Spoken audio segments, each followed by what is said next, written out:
You back here to the Bay Area, animal hospitals are seeing a lot more injuries related to the type of hot weather that we saw today.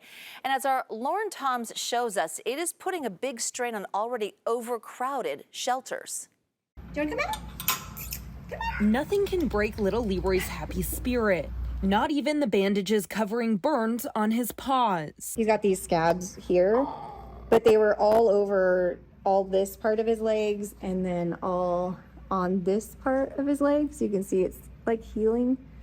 And then his little feet, C's back here, I'm not gonna touch it, are so much better. So it's like starting to scab over, but even these back here, you can see, don't like it, were burned. Since he was surrendered, Leroy's been under Lisa Gooden's care at a vet hospital. He requires regular bandage changing after his feet were burned on hot pavement. Lisa says she sees burns like these at least twice a week during hot months. Shelters and rescue groups are in crisis. There's just not enough fosters, not enough adopters, not enough kennel space. So a lot of dogs are running the streets, and with the heat that we have right now, their feet start burning at 125.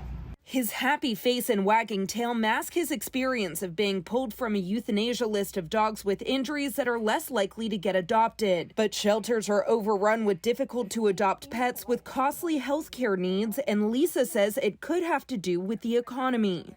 I think people just don't have the money to offer the medical care to their pets. They don't have the money to feed their pets, and people are struggling to buy groceries for themselves.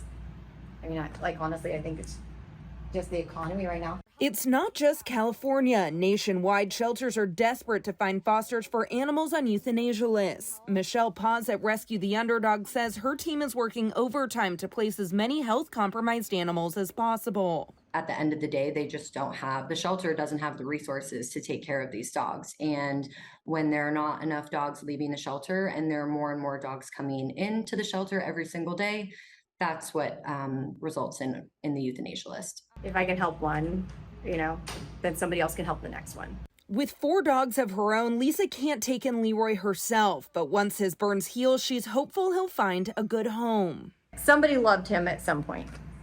So somebody will love him again.